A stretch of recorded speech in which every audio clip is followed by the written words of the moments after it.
Hello everybody, welcome back to another Coffee with Casey. This time, it's a little bit different, because, you know, virus, so... Yeah. We're doing it from our separate homes. But today, we're going to be talking about some DDA, we're going to be talking about the past release with the Demon Lord, the Goblin Mech, and the upcoming one on May 28th, which is going to be the 1.0 version of DDA for the PC. And there's AKA the official launch. Yeah, the big boy stuff. Mm-hmm. So we're going to cover that stuff. We're going to give our opinions on it, and we are going to pretty much just give our final verdict for the time being on how we feel about the game and should you be paying the full price point at this point. So to begin with, I thought this was pretty funny. I went ahead and bought this coffee. It's Player One Coffee. It's working from home. So pretty. That is a great brand. It's a medium roast. And no, I'm not sponsored by them. This is my first time actually trying this, so I'm gonna try it. Ooh, it's got the Leroy Jenkins mug. Yeah, I bought this too because it's like a 15-ounce mug. So I have a Harley Davidson mug. Wow, that is nice. That's freaking that's nice. That's super smooth. I'm drinking a coffee brand called Wide Awake. I'm drinking mine black Video too. froze again, and I'm really sad about it. I mean, yours didn't freeze for me, so let's just hop into it. We're gonna have a little bit of connection issues here and there because Discord's kind of weird, I guess. But the first thing we want to jump onto is the summoning of the Demon Lord. James and I were able to play that one together. What? He's just. Oh, sorry. No, I would my birds are being the loud boys. So. Whatever. It's whatever. The first one that James and I played with each other was the Demon Lord, the Summoning the Demon Lord one that had the Demon Lord boss on Alchemy Laboratory, and it introduced hardcore and nightmare difficulty.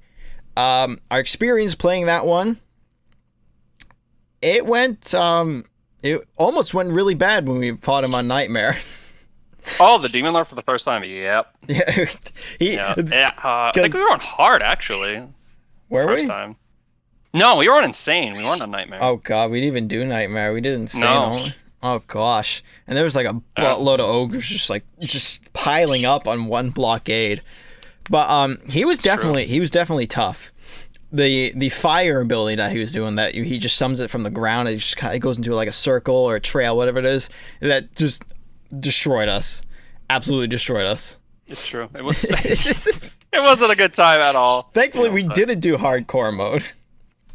Oh yeah, for sure. Hardcore mode probably would have been bad because I'm pretty sure I died within You died so many times. I did. My bird's joining me now. I died a lot. I was playing the Huntress. Yeah, I was trying to think of what I was playing. I tried to do a lot of defending things and doing mass damage to the boss. I was trying to repair everything.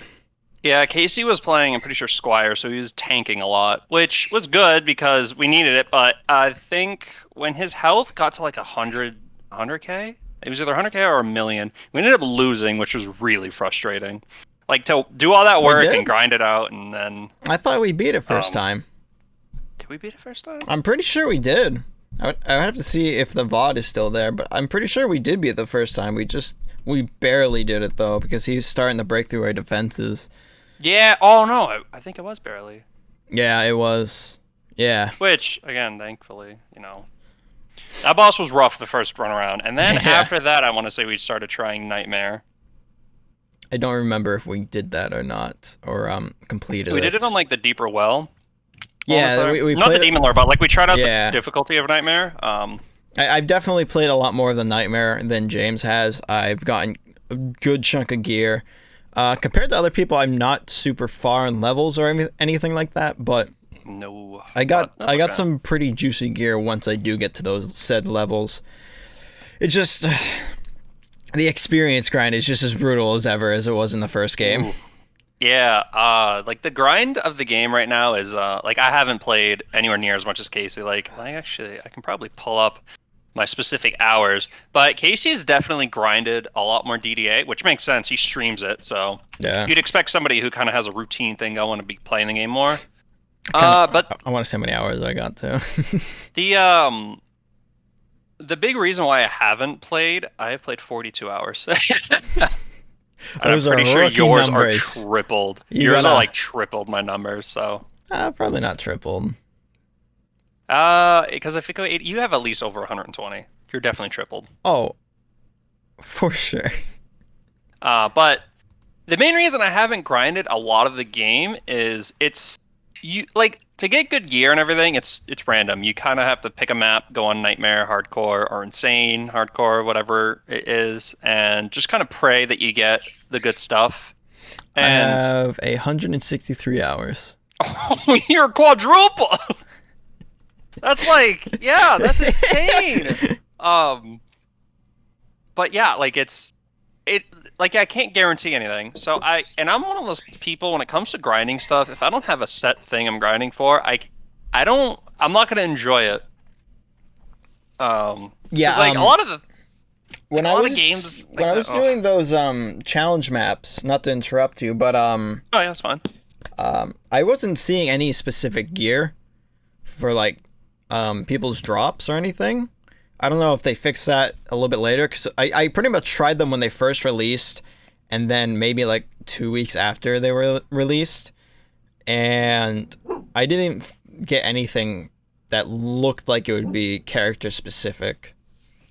Yeah, and like that's the thing. There's a few games like that. Like for instance, WoW. Like a big reason that's like I want to like actually sit down and grind the game is I see a lot of the cool gear you can get from raids or like doing dungeons and stuff like that. And I'm like, man, I really want to, get to a good level to do all that stuff. And it's been rough because early game obviously is. I mean, yeah, granted, it's a difficult grind, but it's kind of random if you get the gear or not, but it's there. Yeah, and that's the thing. But that's the thing I like about this upcoming expansion, not the sidetrack, but in PvP, they're going to have PvP vendors again. So you're going to be able to buy the gear that you're working towards, and I just like that. Yeah, WoW's like a good compare, like not entirely, but it's a decent comparison because the gear and stuff. Probably a better one would be like Destiny 2. I'm not sure. There's not many games that like are like DDA and have that grind. Yeah. To it.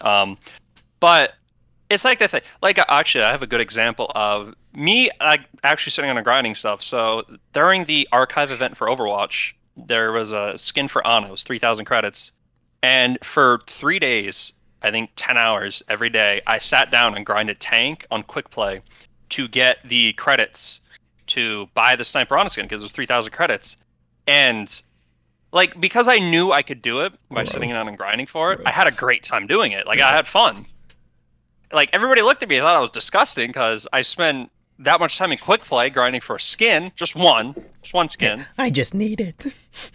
I ended up getting at least 22 archive skins through that entire event. Like, I think 10 or 11 legendaries. But I played a lot of it. But if Dungeon Defenders had something like that, I'm guaranteed. Like, I'd be like, oh, I want this Squire weapon, or hey, I want this really cool Huntress weapon. Yeah, and, having that variety that the first game had. Definitely. And then I could probably easily sink over 100 hours, just easily.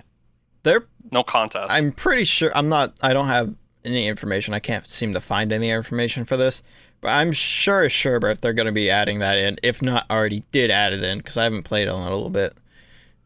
But yeah, I really do hope they added it. I would assume they would, because that's like a model from the first game that would be smart to keep around, is dedicated gear and uniques. But yeah, so for me, like the overall grind, I haven't been inspired to play a lot of DDA and do that overall grind. Like it's one of those games that, like, when Casey's streaming it, I can hop on, have fun, chill out, talk about stuff, and just play some Dungeon Defenders. But outside of that, for me to want to sit down and play it, from my personal experience, until they add all that other stuff in, I'm not really going to be like dedicated grinding. That's not to say that the game's not worth playing or anything, because Dungeon Defenders has its niche stuff. It has its things you can grind. I mean, I kind of experience. I kind of feel that way too. A little bit lately, I haven't been wanting to play it as much. Like I'll hop on here and there to play it a little bit, but since I've gotten and I pretty much did a majority. I've done all the levels on Nightmare Campaign, so I can do them all in Nightmare Survival. And I feel like at this point, I'm just at that point where I need to just grind experience so I can equip the better gear, etc. Like now it's starting to get to an experience. I'm not even. I think like my max character is like 72. It's my Huntress, so I'm pretty low. I'm way behind. At least 100 hours behind the rest of everybody else, and I'm probably like 300 hours behind all the other people at this point. Yeah, but for the most part, you know, they're starting to add a lot of cool things. Like the thing I haven't played yet is the Goblin Mech, which Casey actually experienced. Wonderful transition. Yeah, wonderful transition to that. I did get to do the Goblin Mech boss because that was the whole reason why I went through the whole campaign. Is because, well, you have to do it because they also updated where if you want to play the survival levels on the harder difficulty, you got to beat campaign on the hardest difficulty. So I had to play through every map on Nightmare, which was fun. I was able to explore different strategies for like just campaign builds and whatnot, because survivor builds are all about getting like the longevity of the build, opposed to, hey, I can pretty much just screw around and just throw down a butt ton of deadly strike towers because YOLO. Yeah. But when it came to the Goblin Mech boss, it was actually, I never really have a good build for that map, so the fact that I was able to utilize the build suggestion, which is a really nice feature, I used a couple of different build suggestions and kind of put them together, which is really nice because there's some maps I can't think, like, I don't know what to do. I don't know. I don't know this. I watched Casey stream when he did it, because he did stream the Goblin Mech boss, if I'm not mistaken. Yes. And so I watched it, but I don't know what I was doing that day. I wasn't able to hop on and play with him. Yeah. I might have been away. It was, either way, I just kind of sat and watched. Yeah, it was definitely fun. It was, especially when it came to the actual boss fight, I was doing it on my monk. And then, like, I had to go heal up, but then I got slowed by a spider, and a bunch of goblins and orcs just kind of pushed me into a corner, and then a kobold just came in and blew up in my face. I was like, oh, crap, because I was playing Nightmare Hardcore, so I was dead for good. The boss had maybe, like, a little less than 1,000,000 health or something like that, and and when he walks forward, when a boss walks forward, he's just going to push everything out of the way. All your defense is just getting moved. But I was lucky enough that my deadly strike towers were able to kill him, so I was able to beat it even from the grave. Oh god, and like those are the moments that you kind of live for in Dungeon Defenders. It was like barely. Like Casey and I had that experience when we did in Dungeon Defenders 1, when we did a campaign with the Barbarian and the Summoner. We had an experience like that where it was 45 minutes to an hour of us just on the boss wave, and yeah, that was just I think we were only on the boss wave. Yeah, we were hard. We was hard difficulty. I don't think we did hardcore. No, actually, no. I think we did do. No, hardcore. Yeah, we did. Because that's why we. Yeah, that's why. Just on that boss wave alone was 45 minutes. Not the whole map, just that boss wave alone. Yeah. And it was me on Summoner just controlling the minions, keeping all the towers alive while Casey tried to carefully take out the boss. James is over here playing StarCraft. He's like, yeah. Oh, God. Multitasking. And, when the boss was, Casey's like, oh, boss is going left. So I quickly summon a bunch of assassins, and I'd send them over there, and they just duff them. But then they would get shredded by the flame breath. Yeah, and then the flame breath would kill them. But between Casey and the assassins, we could knock down just a chunk, and it was just that nonstop. And there was just nonstop ogre spawning, and it was we just kept going. Like we didn't stop. We were just so hyper focused on the victory. Mm-hmm. Like, oh my god, it was ridiculous. It was literally like trying to play an RTS game and have this overview of your map and just controlling everything. It was so much fun, though. Those are the moments I absolutely live for when I play this game. Those are the moments I live for in games, period. And I can see this game having a lot of those going forward with a lot of the other stuff they're going to be adding in. I'm really excited for the Ancient Dragon boss they're going to be adding, the Massacre difficulty. Yeah, the next segue into the 1.0 PC release coming May 28th with the Ancient Dragon boss, mixed mode, Massacre difficulty. Oh, frick. Gonna have to get into that. Oh, that's going to be a grind in itself. But I That's feel gonna seem like a high 90 to 100 level yeah, difficulty. at least level 90, Mm-hmm. maximum 100, and you have to have like probably full transcendent gear, no doubt. Oh yeah, for sure. I'm excited to see what it is, and I'll definitely be there. And I really hope they get characters, like add in some more characters at some point. Yeah, that'd be nice. Yeah, Probably with their DLC way later after the PlayStation 4 and everything launch. the quarter 3, but also with quarter 2, we're getting the Kickstarter rewards finally, which is freaking sweet. Can't wait to get those. Backed him for that. He Yep. backed him $100. $100. Yep. Then So- we're getting some player trading, tavern vendors, which is awesome. I'm pretty sure they did push the Switch release back, though, unfortunately. Probably. If I remember correct. I'm not entirely sure. Again, don't quote me on something like that, but I want to say they had a little complications with launch and they had to push it back. But the I whole, know the Switch, it's coming soon. yeah, the whole virus doesn't help their situation at all. Yeah, no, so bear with them, and we're in a rough time right now, of course, because usually I'd be at Casey's house recording this, but Making do.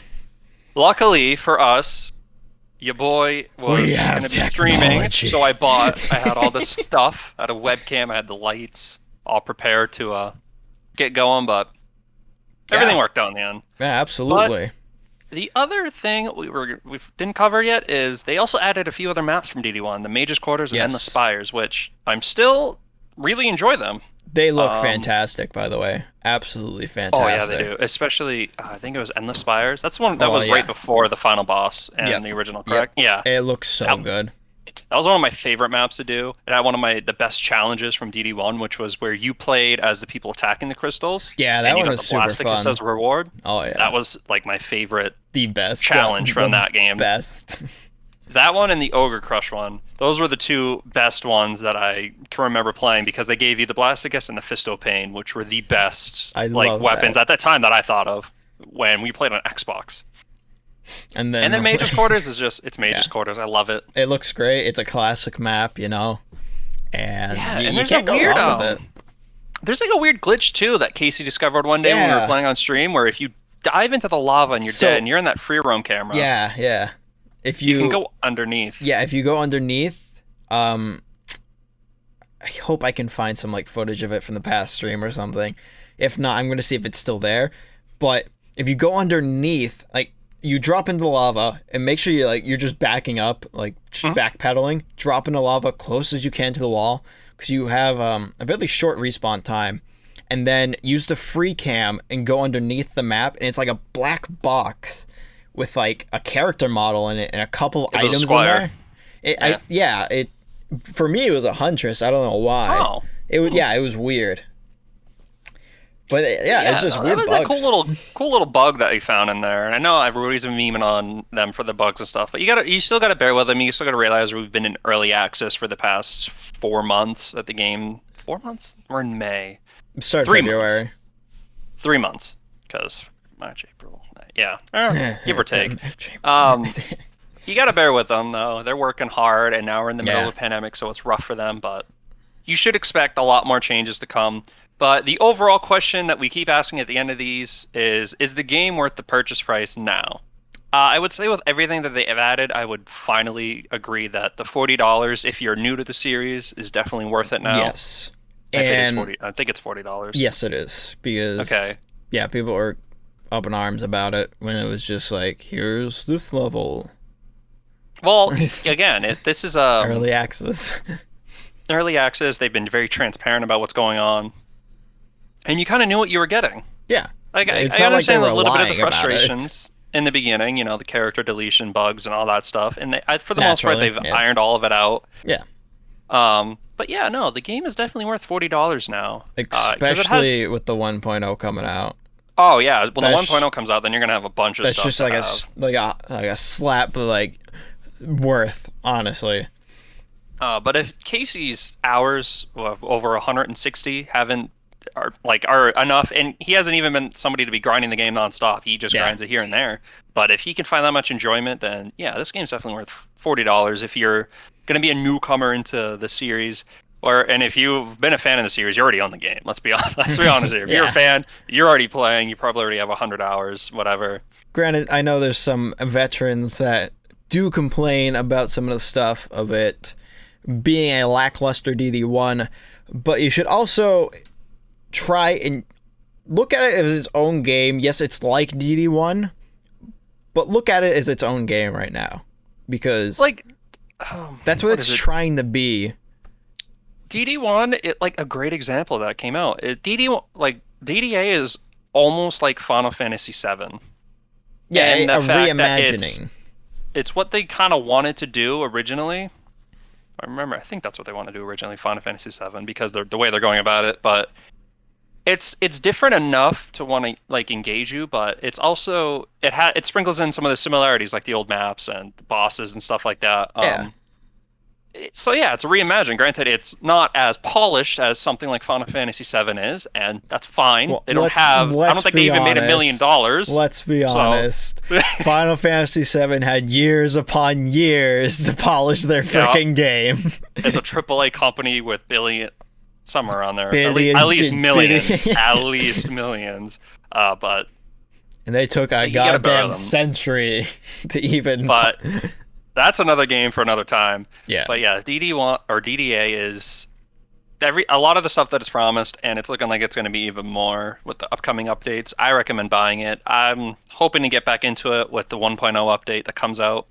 Absolutely. And then after that, I hope to share my thoughts with the rest of you guys. Absolutely. And that's going to do it for this episode of Coffee with Casey, everybody. Thank you so much for sticking around, drinking some coffee, and talking about stuff. I appreciate it a lot. If you want to see more about me, subscribe to the channel and go ahead and like the video if you liked it. Share it around if you really liked it, and like, hey, watch this guy drink some coffee and talk about stuff. Yep. But anyway, that's going to do it for me. And that's going to do it for me. Thank you all once again for watching. Hopefully catch you all next video. Take care, everybody. See you later.